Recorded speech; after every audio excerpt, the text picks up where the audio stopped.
Assalamualaikum warahmatullahi wabarakatuh. Hello guys, I would like to say thank you for coming to my presentation. It's great to see you all. Let me introduce myself. My name is Surafia Milenia from Accounting Sector Public at Sriwijaya State Polytechnic. Okay my friends, I would like to present about e-commerce. What is e-commerce?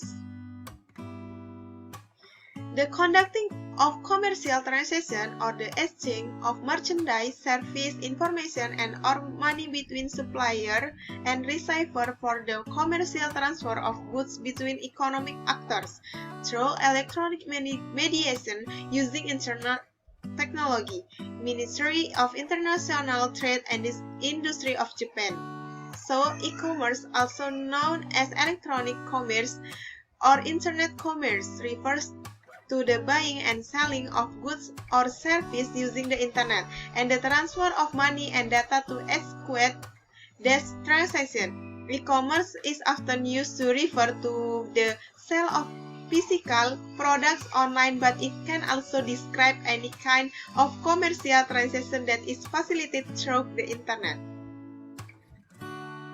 Whereas a business refers to all aspects of operating an online business, e-commerce refers specifically the transaction of goods and service. The history of e-commerce begins with the first ever online sale on the August 11, 1994. A man sold a CD by the band Sting to his friend through his website NetMarket, an American retail platform.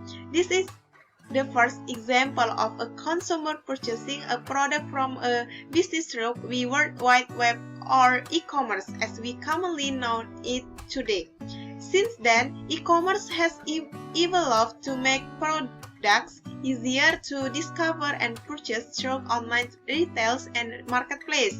Independent freelancers, small business, and large corporations have all benefited from e-commerce, which enables them to sell their goods and services at a scale that was not possible with traditional offline retail. Okay, next. Types of e-commerce model. There are four main types of e-commerce models that can describe almost every transaction that takes place between consumer and business. One, business to consumers or B2C. When a business sells a good or service to an individual consumer. For example, you buy a pair of shoes from an online retailer. Two, business to business or B2B. When a business sells a good or service to another business. Example, a business sells software as a service for other business to use. 3. Consumer to consumer or C2C. When a consumer sells a good or service to another consumer. Example, you sell your old furniture on eBay to another consumer.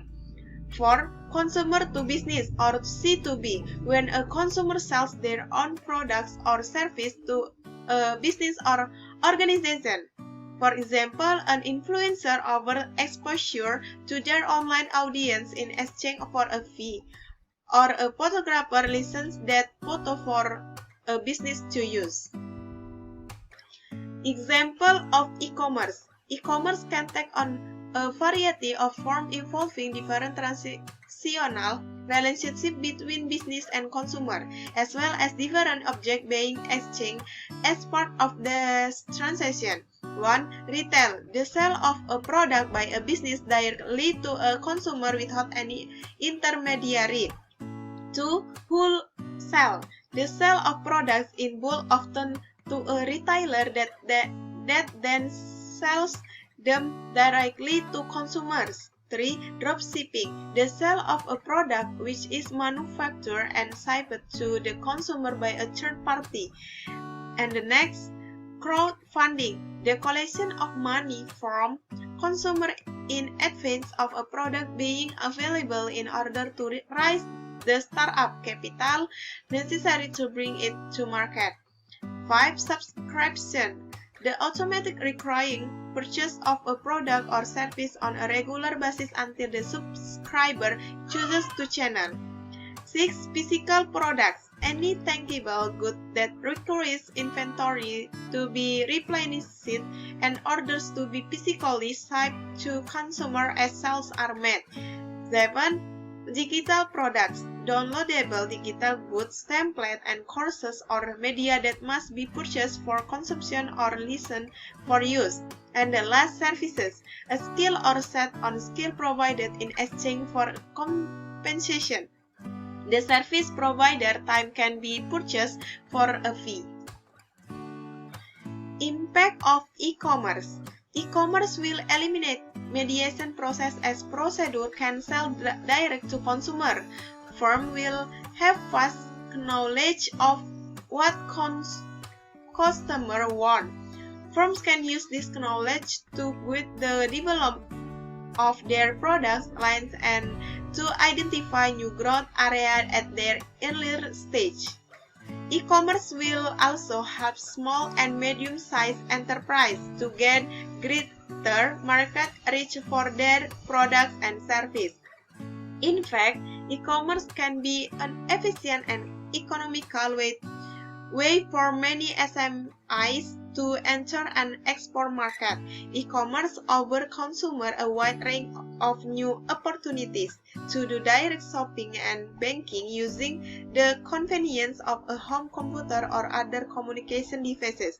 Consumers will also benefit in terms of lower final prices due to lower transaction costs as described above. E-commerce consumer will have a wider and direct access to producer of goods and services without intermediaries.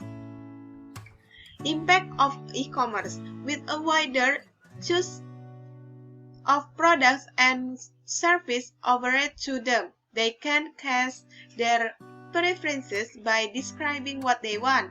In this environment, e-commerce will hasten the shift of market power of consumers from a product taker to a product maker. As a result, this process will lead to greater competition among firms to protect their market share. E-commerce will result in higher investment by the government for end consumer. Coupled with higher investment in IT, e-commerce will result in higher efficiency and productivity of the economy. E-commerce will contribute to higher total factor productivity and the Malaysian economy, which is needed to sustain economic growth in the long term. E-commerce will create new activities and a variety of new industry which utilize IT. This will lead to the creation of new job opportunities. Okay guys, thank you for your attention. Wassalamualaikum warahmatullahi wabarakatuh. See you.